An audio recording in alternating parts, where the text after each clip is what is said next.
ऐसी चर्चा पर निकल रहे हैं जो ताकत, क्षमा और धर्म के बारे में हमारे सारे आम ख्यालों को हमेशा के लिए पलट कर रख देगी। एग्जैक्टली। और इस डीप डाइव के लिए हम जिन ऐतिहासिक प्रसंगों और दस्तावेजों की गहराई में जा रहे हैं, वो एक ऐसे अद्भुत सफ़र को दर्शाते हैं जो काशी की ठंडी पवित्र गलियों से शुरू होकर दक्षिण भारत के तपती धूल भरी रास्तों तक जाता है। हाँ, ये प्रसंग 16वीं शताब्दी के महान कवि और संत एकनाथ जी के जीवन पर आधारित है। और हमारा लक्ष्य सिर्फ इन कहानियों को दोहराना नहीं है। हमारा मिशन ये है कि हम इस बात की मनोवैज्ञानिक और आध्यात्मिक गहराई को समझें कि आखिर नर सेवा ही नारायण सेवा का असल अर्थ क्या होता है। सही बात है। क्या सच्ची तीर्थ यात्रा किसी मंदिर के चारदीवारी तक पहुंचने में है या किसी तड़पते हुए जीव की पीड़ा को दूर करने में?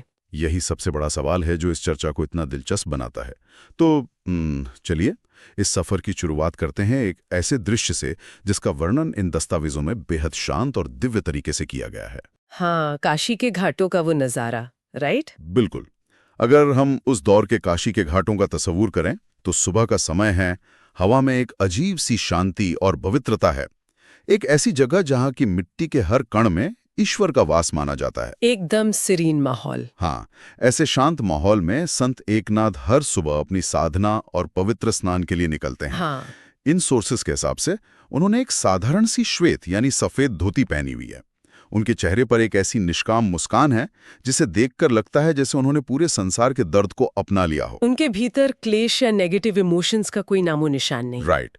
लेकिन इस परम शांति के ठीक विपरीत एक और स्थिति का बड़ा ही सटीक चित्र इन पन्नों में मिलता है। हाँ, वो अहंकारी पुरुष वाली घटना। एग्जैक्टली। एक तरफ संत एकनाथ का आध्यात्मिक तेज है और ठीक उसी गली में जहां से वो गुजरते हैं एक ऊंची बैल्कनी पर एक अहंकारी पुरुष खड़ा है। और फिर वो घटना घटती है जो इस टकराव को अपने चरम पर ले जाती है। संत एकनाथ निर्मल गंगा जल में अपना पवित्र स्नान पूरा करते हैं। पवित्र जल के स्पर्श से उनकी शांति और भी गहरी हो जाती है।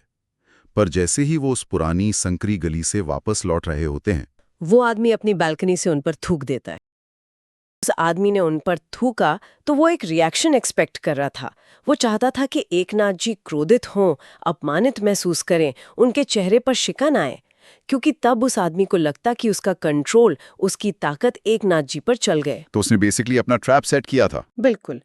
लेकिन उनके भीतर की शांति इतनी विशाल थी कि वो अपमान उनकी आत्मा तक पहुंच ही नहीं सका। उन्होंने गुस्से से ऊपर बैल्कनी की तरफ देखा तक नहीं। बिना एक शब्द कहे, बिना कोई एक्सप्रेशन बदले वो मुड़े और दोबारा स्नान करने चल दिए। नहीं, यहाँ रुकती नहीं है। हाँ, ये तो बस शुरुआत थी। जब मैं ये सोर्स मटेरियल पढ़ रहा था, मैं पूरी तरह हैरान था कि ये क्रम एक या दो बार नहीं चला। वो अहंकारी पुरुष बैल्कनी पर खड़ा हर बार थूकता रहा और संत एकनाथ हर बार बिना किसी शिकायत के वापस जाते हैं। हर बार दोबारा स्नान करने। वही तो, कड़ी मेहनत करके घाट की सीढ़ियां चढ़ते, वापस गंगा में डुबकी लगाते, भीगी धोती निचोड़ते और वापस आते। सुबह से दोपहर हुई, दोपहर से शाम ढलने लगी। पूरी 108 बार ये घटना घटी। 108 बार, ये कोई छोटी बात नहीं है। बिल्कुल नहीं। उस पुरुष ने 108 बार कोशिश की। हर बार जब वो थूकता, उसकी नकारात्मकता, उसका अहंकार एक अटैक कर रहा था। पर एकनाथ जी की क्षमा एक ऐसी दृढ़ दीवार थी जो उस अहंकार की हर चोट को बिना आवाज किए न्यूट्रलाइज कर रही थी। वाह! जब क्षमा एक सामान्य इंसान की बर्दाश्त के आखिरी सीमा को पार कर जाती है, जैसा यहाँ 108 बार में हुआ, तो वो एक अद्भुत शक्ति बन जाती है। और इस शक्ति ने आखिरकार उस आदमी के दिमाग के टकराव को एक ब्रेकिंग पॉइंट पर ला खड़ा किया। यानी अहंकार हार गया। बिल्कुल। उस आदमी का ईगो किसी बाहरी चोट से नहीं टूटा, बल्कि खुद अपने ही फ्रस्ट्रेशन और असफलता के बोझ तले ढह गया। और जब उसका पत्थर जैसा अहंकार टूटा तो नतीजा रोते हुए उन सीढ़ियों से नीचे दौड़ा और सीधे एकनाथ जी के पैरों पर गिर पड़ा। एग्जैक्टली। और इस पल में एकनाथ जी की प्रतिक्रिया देखिए। उन्होंने उस रोते हुए व्यक्ति को ठुकराया नहीं, न ही उन्होंने जीत का जश्न मनाया या उसे नीचा दिखाया कि हाँ देखा, आखिर मेरी शांति के आगे तुम्हें झुकना ही पड़ा। ये उनकी महानता थी। हाँ, उन्होंने बड़ी ही करुणा और वात्सल्य से उस आदमी के कंधे पर हाथ रखा, उसे प्यार से उठाया और मुस्कुराकर अपना आशीर्वाद दिया। पर इस चर्चा में अब एक नया और लंबा मोड़ आता है। काशी की उन ठंडी गलियों में इंटरनल मास्टरी यानी अपने भीतर के क्रोध को जीतने के बाद अध्यात्म का अगला लेवल होता है उस शांति को बाहरी दुनिया में एक्टिव कंपैशन में बदलना। यानी सिर्फ शांत रहना काफी नहीं है, एक्शन भी लेना जरूरी है। बिल्कुल, करुणा में बदलना। और इन दस्तावेजों के मुताबिक यही हमारी कहानी का अगला पड़ाव है, जो शुरू होता है काशी के शांत घाटों से और जाता है दक्षिण भारत की झुलसती गर्मी में। हाँ, पहला किस्सा क्रोध को हराने का था और अब बारी थी अपने ज्ञान और करुणा को प्रैक्टिकल कसौटी पर कसने की। पवित्र गंगाजल लाकर दक्षिण भारत में रामेश्वरम के मंदिर में भगवान शिव को अर्पित करना था। हजारों किलोमीटर की पैदल यात्रा, काशी की पवित्र और ठंडी जलधारा पीछे छूट चुकी थी और अब उनके आगे धूल भरे रास्ते थे। आसमान से सूरज आग बरसा रहा था और पैरों के नीचे की रेत आग की तरह जल रही थी। इस भयंकर गर्मी में वो पवित्र गंगाजल किसी बहुमूल्य खजाने से कम नहीं था। और यहीं पर मंजिल के बिल्कुल करीब पहुंचकर ये कहानी एक अचानक और दिल झकझोर देने वाला मोड़ लेती है। रामेश्वरम बस कुछ ही दूर था कि उनकी नजर रास्ते में तपती मिट्टी पर पड़े एक असहाय जीव पर पड़ती है।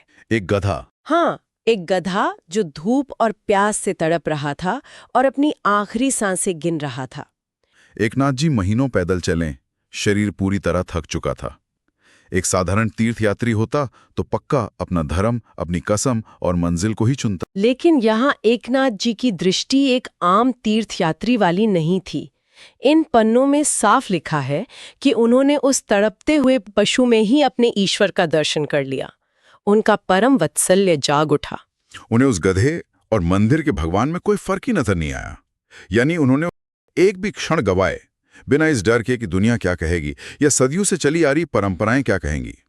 उन्होंने अपने उस अमूल्य गंगाजल को, जो कड़ी तपस्या का फल था, खोला और उस तपती मिट्टी पर तड़पते हुए प्यासे जीव को पिलाएं। इन सोर्सेज में एक ऐसे चमत्कार का वर्णन है जो किसी की भी सोच को विस्तार दे दे।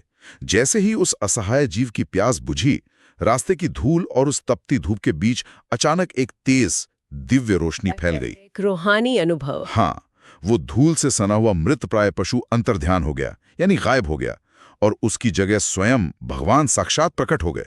लिखा है कि प्रभु के चेहरे पर अपने भक्त के लिए असीम प्रेम था और उन्होंने आगे बढ़कर एकनाथ जी को गले लगा लिया। राधे राधे। वीडियो को लाइक करें और चैनल को सब्सक्राइब करें। धन्यवाद।